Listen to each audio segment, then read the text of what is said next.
Bonsoir et bienvenue au rendez-vous du journal. Tout de suite, les titres. À Iferouane, une ancienne mine a fait sauter un véhicule. 2 personnes sont blessées. Notre correspondant depuis Iferouane, Hassan Saleh Mustafa, nous donnera plus de précisions par rapport à cet incident. Le nouveau militant du PNDS Taraya a fait don ce matin aux militants du Parti Rose de Walam, un don composé de motos et de pailles. Mesdames, Messieurs, une fois de plus, bonsoir et bienvenue à cette édition d'information. Un véhicule a sauté sur une mine ce matin à quelques mètres du site du festival Le Lahir débuté ce matin à Iferouane. Selon notre envoyé spécial, l'on a dénombré 2 blessés, dont un qui a perdu sa jambe. Notre envoyé spécial Hassan Saleh Mustafa était sur les lieux de l'incident. Suivant sa correspondance, il est interrogé par Ibrahim Tikere. Voilà, Hassan Saleh, vous êtes notre envoyé spécial à Iferouane. Alors, qu'est-ce qui s'est réellement passé ce matin à Iferouane? C'est une explosion d'une mine à environ 200 mètres du site pour le festival de Lahir. C'était effectivement aux environs de 9h45 lorsqu'une voiture de marque Tata un modèle a sauté sur cette mine. C'était une opération de forte intensité qui a donc attiré l'attention des participants de ce festival. Il faut préciser que 2 personnes étaient à bord de ce véhicule. Heureusement, sur place, aucun mort n'a été arrêté, mais une des victimes a perdu une de ses jambes. Ces victimes ont été donc très vite évacuées au centre de santé le plus proche. Quelques minutes après l'explosion, les forces de défense et de sécurité qui assurent justement la sécurité du site du festival ont très vite quadrillé la zone où l'incident s'est produit. Il faut préciser que le département d'Iferouane a été la cible des attaques lors de la dernière réunion au cours de laquelle des mines ont été placées un peu partout dans la brousse et aux alentours même du département. Des mines qui ont fait déjà des victimes et qui continuent à faire des victimes comme c'est l'exemple ce matin. L'explosion de ce matin vient donc relancer les débats sur cette attaque des mines, les débats dans la tribune officielle, dans la foule et chez les personnes qui ont fait le déplacement durant la demande. Alors, quelle est l'ambiance qui prévoit actuellement au niveau de Iferouane après l'explosion de cette mine ce matin? Oui, après l'explosion, donc actuellement nous attendons à la cérémonie de l'ouverture du festival de Lahir. Le maire d'Iferouane vient à l'instant, donc le préfet d'Iferouane vient à l'instant de prononcer son discours dans lequel il a souhaité bienvenue à toute la délégation. Alors, cette explosion, ça n'a pas quand même gâché la fête, puisque malgré, même si la panique a gagné, j'imagine un peu l'esprit des participants.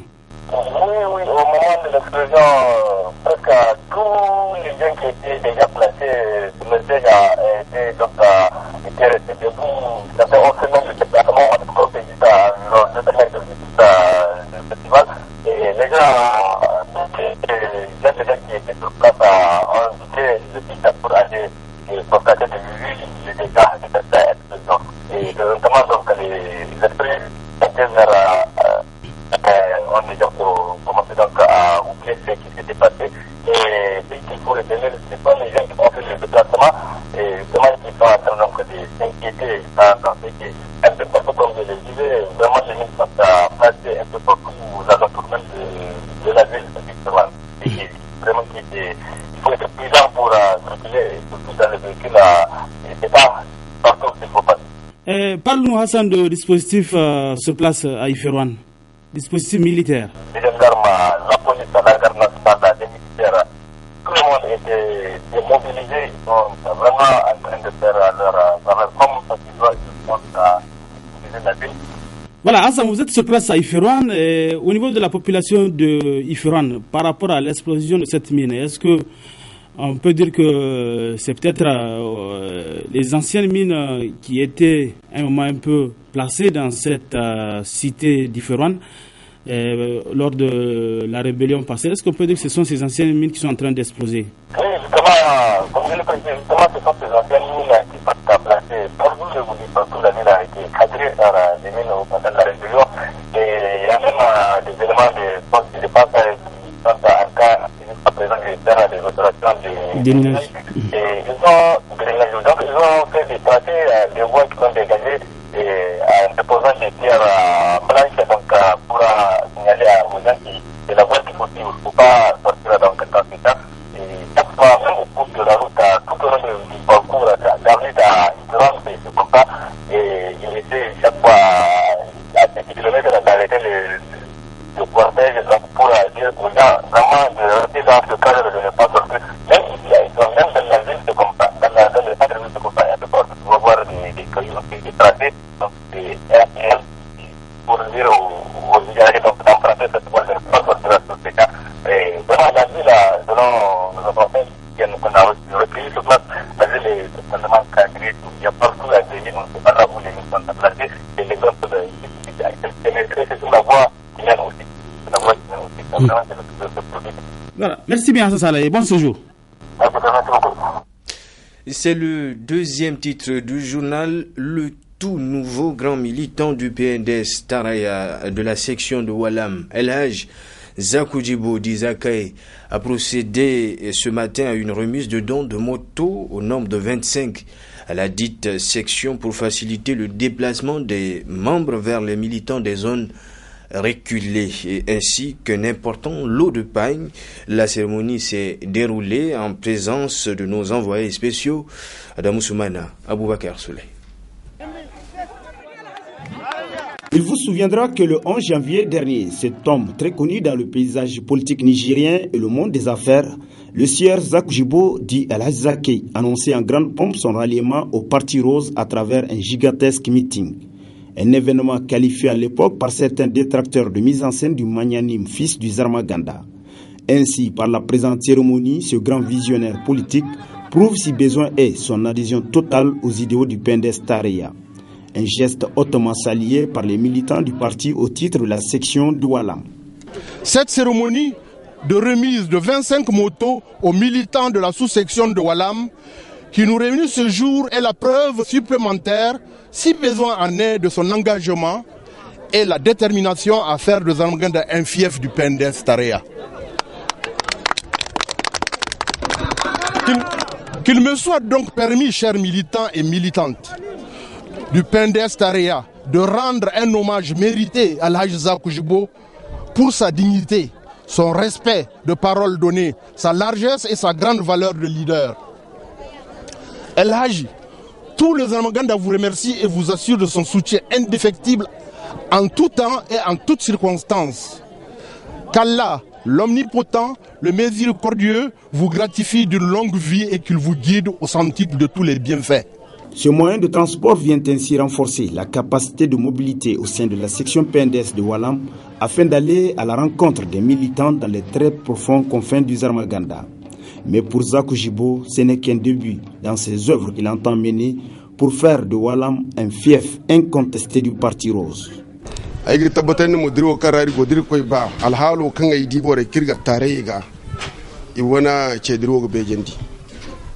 Bicino de kin réunion tene irbora me da mur sen falan nipte so hon kun kirko kande dogne idir koy ba irga te kangana ndir ko ndir cab loko to kan sirgo goyote excellence Muhammad Yusuf amo be kan zar mu ganda ba gongase lalle ni gadda babo me irga ba mo be kan bawo hon kunna gwase labora woni zurgu ndir sintino zambor ku kan koy kani uli gin zai donc irska ga jirbu fay de terrain wo ya cine loko to mu ka go to mi to sonu bore fusa jora ha matadi ne goida irwoza hun kunir sa to bor kusin godi kenni di mo jirin ko ni di go loko chobatu ir ko mi no sae ir ko mi nan ir bora medda mudu lakkale im ka charga go buri ay ni ci se goyno kandai tare yezu kukan tay muradu ay go solante. Soulignons que ce grand mobilisateur des militants a également par la même occasion doté les Roses, femmes leaders et membres des districts de 400 pagnes du parti et d'autres actions du genre suivront dans les prochains jours au profit des autres localités du département,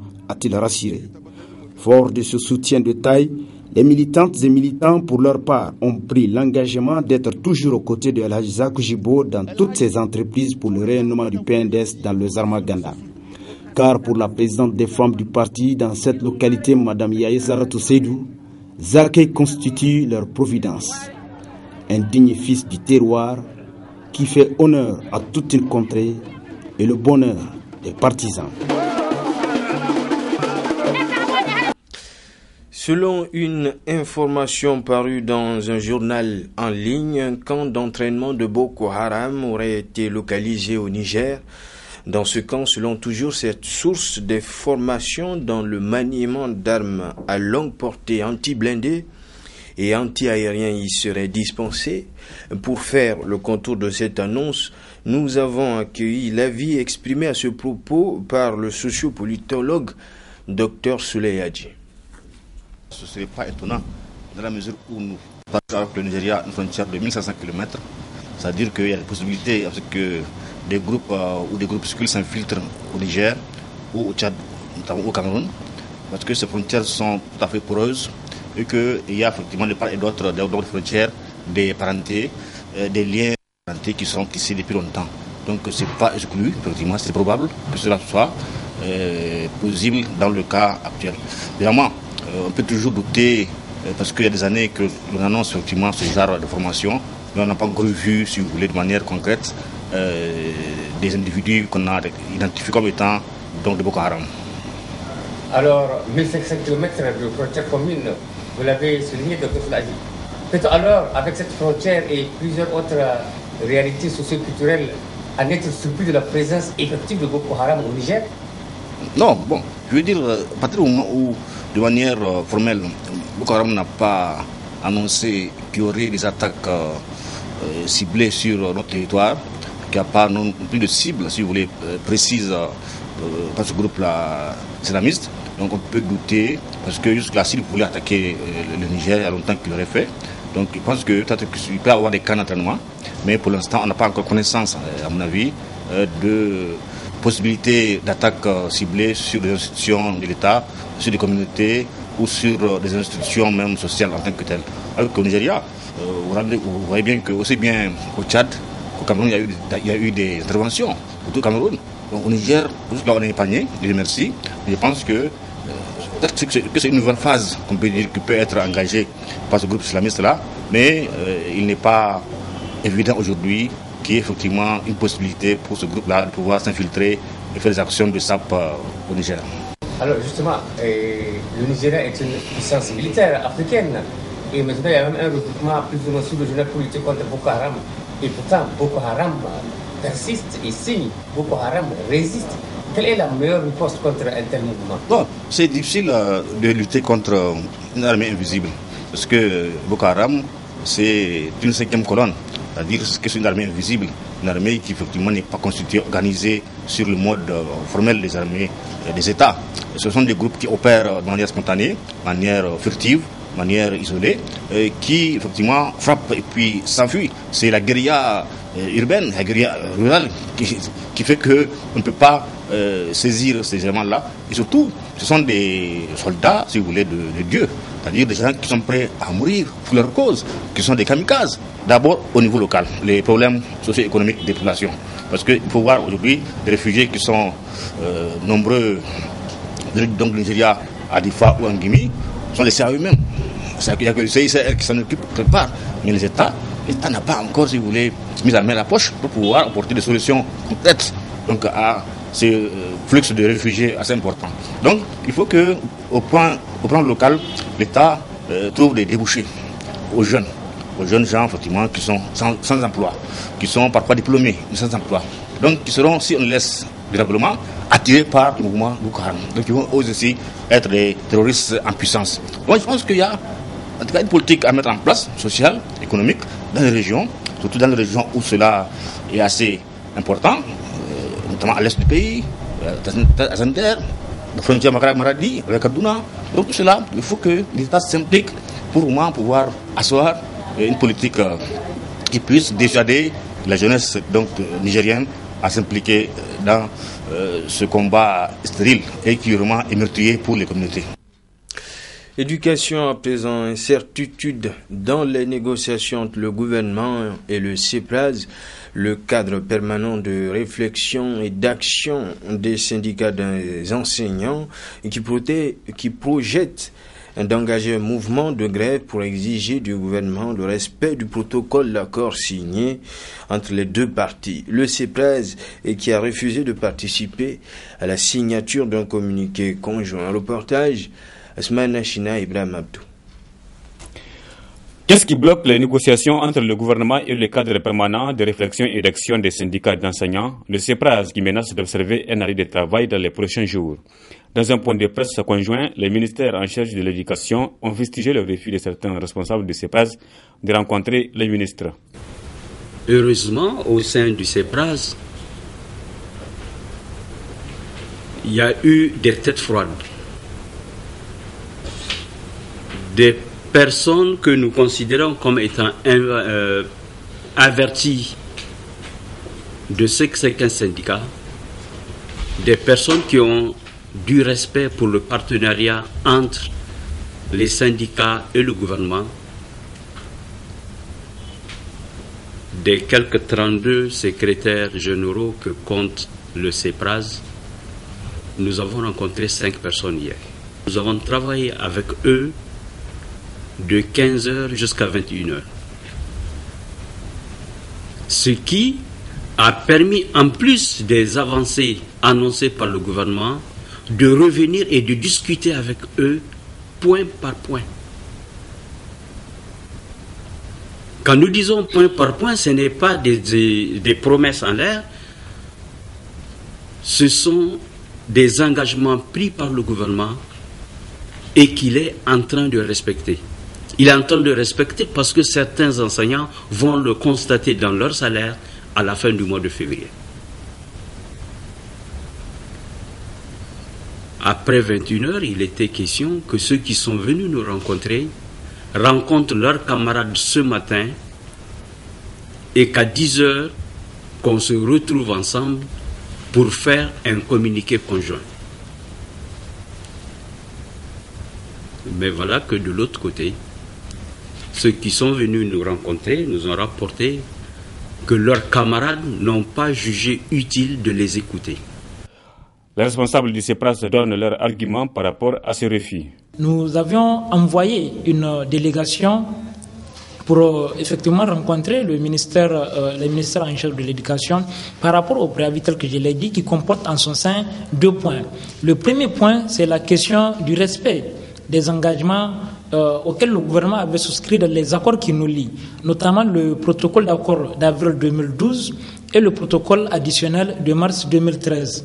Le second point, c'est la question du règlement définitif du spécial A et B. Alors, lorsque nous nous sommes retrouvés le jeudi, les discussions ont eu trait, en réalité, aux points qui sont en train d'être réglés, notamment la question du paiement des rappels salaires, où déjà l'engagement a été fait. Les camarades qui ont eu leur dossier traité sont en train de bénéficier de ces rappels salaires-là. La question de la prime de craie, qui devrait d'ailleurs intervenir en mois de janvier, cela n'a pas été fait, mais avant même la fin du mois de janvier, une note de la ministre de l'enseignement primaire était sortie pour dire qu'on ne peut l'avoir qu'à partir du mois de février et que le mois de janvier sera un rappel. Donc tout ça là, c'est des informations que nous avions, mais qui ne nous ont pas empêchés d'engager le mouvement, comme je l'ai dit, autour des autres préoccupations que nous avons, notamment la question de la grille salariale, la question du statut particulier, la question du recrutement à la fonction publique, où aujourd'hui, quoi qu'on dise, nous avions accusé plus de 2 ans de retard par rapport aux programmations qui ont été faites. Donc voilà les points sur lesquels nous avons demandé à la partie gouvernementale qu'on discute véritablement et qu'on dégage des positions, surtout la question de la grille, où je dois rappeler que dans le dernier protocole que nous avons eu, le gouvernement s'est engagé à ouvrir les discussions autour de cette grille qui devrait intervenir en 2014. Et jusqu'aujourd'hui, le gouvernement continue à faire ces débats. En tout cas, l'esprit des élèves et de leurs parents est tourné vers les syndicats du secteur de l'éducation et les ministères de tutelle qui doivent trouver une issue heureuse dans l'intérêt de tous. La liberté syndicale, membre du BEN USTN, Issa Issoufou, a été affecté à Ottawa en violation de la loi après avoir eu des séances de négociation avec la Direction générale des impôts. Le Ben USTN menace de sortir son arme de combat. Explication, Ibrahim Tekire, Alido Bourema. Après un round de négociation avec la Direction générale des impôts, l'USTN a décidé de passer à la vitesse supérieure suite à l'affectation à Tawa de Issa Issoufou, membre du Ben USTN et du Centrafisc, un affilié de la mer décentrale. Nous avons effectivement depuis un moment un problème que nous sommes en train de gérer. Et ce problème, qu'est-ce que c'est en vérité? Il s'agit d'un de nos camarades, un certain Issa Issoufou, qui est de la Direction générale des impôts, qui est membre du Ben USTN issu du congrès de février 2011. Ce camarade-là a fait l'objet d'affectation à Tawa. Lorsque nous avons été saisis, nous nous sommes transportés pour rencontrer la Direction générale, l'administration, j'allais dire, des impôts. Nous avons rencontré la directrice générale adjointe, et à qui nous avons expliqué le contenu de nos différents textes. Nos textes disent que tout syndicaliste qui est membre du bureau ne peut être affecté, sauf si lui-même il le souhaite ou avec son consentement. Le cas présent n'a pas suivi cette procédure. La directrice générale adjointe que nous avons rencontrée semble ignorer, n'est-ce pas, tout cela. Et pour la convaincre, nous lui avons fait une chemise dans laquelle il y a le procès verbal de l'élection du bureau de l'USTN issu du congrès, du 17e congrès tenu 15, 16 et 17 février 2011. Le camarade a été élu secrétaire adjoint à la communication. Première chose. Deuxième chose, nous lui avons également montré une lettre qui a été signée par notre défunt SG Abdou Megandi, que Dieu ait son âme, qui demande la permission d'absence à tous les membres du bureau tous les jeudis à partir de 9h30. Puisque la réunion ordinaire de l'USTN, c'est tous les jeudis, sauf cas de force majeure. Donc, on ne peut pas quitter, abandonner son travail comme ça. Il faut que ça soit sous-tendu, soutenu par un acte. La liberté syndicale, la loi l'a bel et bien définie. L'USTN entend user de tous les moyens nécessaires pour amener la Direction générale des impôts à reconsidérer la décision d'affectation de Issa Issoufou, membre du Ben USTN et du Centrafisc. Nous avons voulu régler les choses à l'amiable en faisant des rencontres pour expliquer avec preuve à l'appui. Et je vous dis que l'inspecteur du travail même a été saisi par notre camarade qui a écrit à l'administration des impôts qui dit oui, d'accord, mais on ne peut pas être loyaliste plus que le roi. Ça veut dire quoi? Ça veut dire quoi? Alors, nous avons rappelé à l'administration que c'est une violation des dispositions qui régissent le syndicat. Déjà, à la création du syndicat même, l'administration, le pouvoir public ne peuvent pas s'en gérer. Il y a la convention 87 de l'OIT qui le dit très clairement. Les syndicats ne sont pas sujets à dissolution par voie administrative. Les syndicats n'ont pas besoin de récépissés comme les ONG, les associations pour exercer leurs activités. Mais ils sont obligés, leurs textes fondamentaux, à savoir les règlements et les statuts, plus les procès verbaux, de les remettre à leurs partenaires pour qu'ils sachent qu'à partir de tel jour, un syndicat est né. Voilà, en tant que partenaire, comment on doit faire. Si le dialogue n'aboutit pas, nous avons encore beaucoup de flèches dans notre carquois. Nous allons les utiliser au besoin. Mais nous sommes de ceux qui disent qu'il faut privilégier Il y a des voies. Nous allons les épuiser, les observer, j'allais dire, une à une. Si entre-temps on se comprend, une décision est prise, c'est tant mieux. Auquel cas, tout ce que le droit a mis à notre disposition relativement à ces questions-là, nous allons les observer et les épuiser, Inch'Allah. Après avoir privilégié le dialogue, l'USN a donc décidé de défendre les intérêts de ses militants, dont Issa Issoufou de la Direction générale des impôts, victime d'une affectation contraire aux règles de l'art. Les négociations entre le groupe nucléaire français Areva et l'État du Niger sur les prochaines conventions minières dans notre pays se poursuivent. Vous le savez bien, suite aux efforts des structures de la société civile unies pour la défense des intérêts du Niger. Le gouvernement français a récemment jugé légitimes les demandes du Niger. Cependant, Areva n'est toujours pas prêt à accepter l'application de la loi minière nigérienne 2006. Le coordinateur du réseau des organisations pour la transparence et l'analyse budgétaire, Rotab, l'a fait savoir cet après-midi pendant une conférence organisée par ce réseau dans les locaux du Rotab. Le coordinateur du Rotab, Ali Idrissa, que je vous propose de suivre. Le gouvernement nigérien nous a reçus à travers le ministre d'État, ministre des Mines, un dimanche pour présenter nos propositions par rapport à ce que notre vision des nouvelles conventions. Nous avions donc eu l'occasion de présenter un document de la société civile nigérienne, et je souligne pas seulement du Rotab, mais de tous les acteurs qui s'intéressent à cette question, au gouvernement, en vue de leur montrer, nous, nos préoccupations par rapport et notre vision par rapport à ces nouvelles conventions. Il s'agit pour nous essentiellement de déterminer, de dire comment est-ce que nous pensions que les nouvelles conventions peuvent profiter plus au Niger. Et aussi la chose qui est non négociable pour nous, c'est la mise en œuvre du Code minier 2006. Pour ça, le gouvernement est effectivement d'accord avec nous que ça ne peut même pas être objet de discussion, la mise en œuvre du Code minier 2006. Pour eux aussi, il faut que les parties s'entendent pour que le code minier soit effectivement en application par rapport aux conventions Cominac et Somaïr.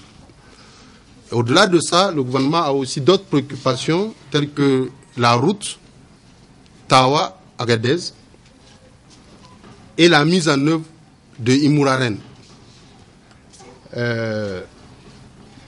Tout à l'heure, la camarade Maria va vous dérouler donc nos propositions par rapport à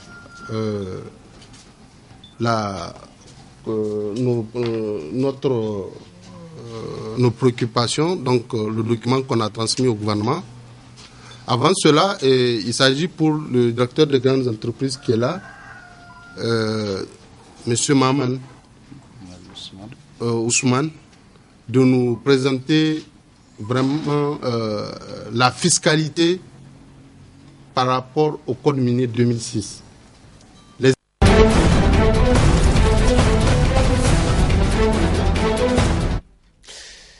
À la une de l'actualité internationale, Abdelaziz Bouteflika, candidat à un 4e mandat présidentiel.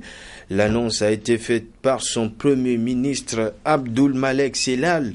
Une annonce surprenante. Le chef de l'État sortant, âgé de 76 ans, semble usé, malade. Son dernier discours public remonte à mai 2012, il y a presque 2 ans. Il ne lui restait qu'une dizaine de jours pour l'annoncer. Abdelaziz Bouteflika a confirmé sa candidature à sa propre succession. Une trentaine de mouvements et formations politiques lui ont déjà apporté leur soutien. Selon ses partisans, il a ramené la paix après une décennie de guerre civile contre les maquis islamistes. Et surtout face à l'agitation politique dans le monde arabe depuis 2011, l'Algérie a réussi à garder une certaine stabilité. En revanche, ses adversaires pointent son âge et son état de santé. À 76 ans, le président a été victime d'un accident vasculaire cérébral en avril dernier et n'a pu reprendre ses fonctions qu'à l'issue d'une longue hospitalisation en France. Il a poursuivi sa convalescence en Algérie et se fait rare sur la scène publique. Depuis, le pays est pratiquement à l'arrêt, notamment l'économie. Au pouvoir depuis 1999, Abdelaziz Bouteflika abrite donc un 4e mandat. En Algérie, un président peut se présenter autant de fois qu'il le souhaite. C'est Bouteflika lui-même qui avait levé en 2008 la limitation des mandats. Les négociations entre le groupe nucléaire français Areva et l'État du Niger sur les prochaines conventions minières dans notre pays se poursuivent. Vous le savez bien, suite aux efforts des structures de la société civile unie pour la défense des intérêts du Niger, le gouvernement français a récemment jugé légitime les demandes du Niger à cet effet. Le réseau des organisations pour la transparence et l'analyse budgétaire ROTAB a organisé une conférence de presse cet après-midi que vous avez suivi un extrait tout à l'heure. Je vous propose de suivre l'intégralité de cette conférence de presse. Très bonne suite de programmes sur la télévision Labari. Au revoir. Les structures de la société civile unies pour la défense des intérêts du Niger recommandent aujourd'hui que les nouveaux contrats de la Somaïr et la Cominac les engagent à appliquer strictement la loi minière 2006 sans accepter aucun compromis ni aucune exonération pour la Somaïr et la Cominac. Prendre réellement en compte les intérêts des populations riveraines des sites en donnant un contenu local fort aux nouveaux contrats et en adoptant un plan de réhabilitation et de protection de l'environnement. Prendre également en compte les intérêts des générations présentes et futures, tels que stipulés dans la Constitution. L'exploitation et la gestion des ressources naturelles et du sous-sol doit se faire dans la transparence et prendre en compte la protection de l'environnement, du patrimoine culturel ainsi que la préservation des intérêts des générations présentes et futures. Constitution du Niger, article 149. Les propositions ci-dessous sont faites à la demande du ministre en charge des mines et du développement industriel. Comme l'a dit le coordinateur, il a eu à écouter les structures réunies autour de ROTAB. Donc, axe 1, axe de prise en compte des intérêts du Niger. En matière fiscale, les filiales d'Areva doivent se soumettre à l'application stricte du Code minier 2006. Comme le stipule la Constitution du Niger, les ressources naturelles et du sous-sol sont la propriété du peuple nigérien. La loi détermine les conditions de leur prospection, de leur exploitation et de leur gestion. 2. Contenu local. Les compagnies doivent mettre en œuvre de manière effective le plan compteur de la région d'Arlit. Privilégier l'embauche de la main-d'œuvre locale, au moins 60% des emplois non qualifiés au profit des jeunes de la région. Acquérir des biens et services produits localement. Créer les conditions de l'émergence d'un secteur privé local qui va être intégré dans la chaîne de production. Appuyer les opérateurs économiques nigériens à pouvoir délivrer certains services dont ont besoin les compagnies. Là, c'est au niveau de la sous-traitance. Favoriser le transfert des compétences à travers notamment des programmes de formation et de recherche au profit des cadres nationaux. Verser une somme chaque année pour la formation des Nigériens. 3. Le développement local et la responsabilité sociétale des entreprises. Les compagnies doivent créer un hôpital de référence à Arlit d'ici 3 ans. Compte tenu de l'impact sanitaire de l'extraction de l'uranium, Areva doit participer aux efforts d'amélioration des systèmes de santé dans la région de ses activités. Intégrer leur intervention dans la mise en œuvre des plans de développement communaux PDC. En matière de projets de développement, les compagnies ne doivent pas décider de celles qu'elles vont proposer à la population et où elles vont le faire. Elles doivent respecter le Code général des collectivités territoriales par rapport aux interventions dans les communes. Laisser aux communes du département d'Arlit la responsabilité de gérer les fonds qu'elles disent mettre à leur disposition pour leur développement. Il s'agit de la ligne budgétaire de 500 millions de francs CFA mis chaque année à la disposition des communes, mais gérée par les compagnies, d'où leur sous-consommation et le manque de transparence dans leur utilisation. Reconstruire dans 2 ans au plus la route de l'uranium et payer les taxes liées à l'usage de la route par ces camions en fonction des poids des véhicules. La réhabilitation de la route n'est pas un projet de développement. mais une obligation des sociétés compte tenu du fait que ce sont les passages de leurs camions qui font endommager principalement la route. Axe 4, gouvernance et surveillance. Les compagnies doivent réhabiliter le poste de représentant de l'État du Niger au niveau de chacun de ses filiales de Areva, comme c'est le cas actuellement à Soraz, par exemple le poste de DGA. Pourquoi pas? Permettre aux responsables chargés du suivi et du contrôle des impacts environnementaux de faire leur travail sans restriction de champ. Accepter les visites de terrain des acteurs de la société civile dans le cadre de leur action de contrôle citoyen. S'engager à respecter l'article 87 de la loi minière de 2006 qui donne un droit d'audit de l'État sur les comptes des titulaires d'un permis d'exploitation. Droit d'accès du ministère chargé des mines à tous les documents relevés de mesures, interprétations, études, comptes financiers et pièces justificatives des titulaires d'un permis d'exploitation. Axe 5, environnement et droits humains.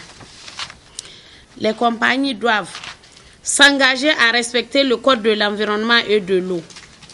Produire et rendre public le plan de réhabilitation des sites de Cominac et Somaïr, incluant les modalités de financement de ce plan. Sensibiliser les populations sur les risques et dangers environnementaux et sanitaires que peuvent causer leurs activités, notamment le contact avec les déchets toxiques. Fournir un rapport semestriel et annuel de radioprotection, comme exigé par l'article 99 de la loi minière 2006. Veiller au respect des droits humains et des lois de la République, elle-même et par les entreprises de sous-traitance en ce qui concerne les prestations que celles-ci leur fournissent. Redémarrer le projet d'observatoire de la santé en acceptant strictement les demandes des organisations de la société civile qui étaient engagées dans le projet et qui ont été contraints de le quitter à cause de la mauvaise volonté d'Areva dans sa mise en œuvre. S'engager à contribuer au financement du Fonds pour l'environnement en injectant chaque année 2% de ses bénéfices au dit fonds. Mener des actions de réhabilitation du pâturage dans les zones pastorales proches des sites d'extraction. 2. Recommandations pour le gouvernement. Par ailleurs, les structures de la société civile unies pour la défense des intérêts du peuple recommandent au gouvernement rehausser la participation de l'État aux capitaux des sociétés minières ou encourager les opérateurs économiques nationaux à intégrer les capitaux des sociétés minières. Financer la participation de l'État aux capitaux des sociétés extractives. Doter les services compétents en moyens adéquats pour le suivi. Prendre en compte la volatilité des prix dans les négociations des contrats dans le sens de faire profiter le pays en cas de hausse des prix sur le marché international. Envisager la mise en place d'un programme d'enrichissement de l'uranium au niveau national ou négocier sa participation dans le processus d'enrichissement de l'uranium nigérien dans les usines d'Areva. Adopter une loi organique pour créer et rendre opérationnel le Fonds pour les générations futures. Adopter une loi organique pour créer et rendre opérationnel le Fonds pour l'environnement. Développer une expertise nationale en matière de négociation et de suivi de l'exécution des contrats et doter les experts de moyens à la hauteur de leur mission. Mettre fin aux pratiques néfastes des intermédiaires et mettre en place un mécanisme de contrôle des activités des sociétés de sous-traitance. Réviser le code rural pour prendre en compte les droits des pasteurs où les sociétés minières font l'extraction.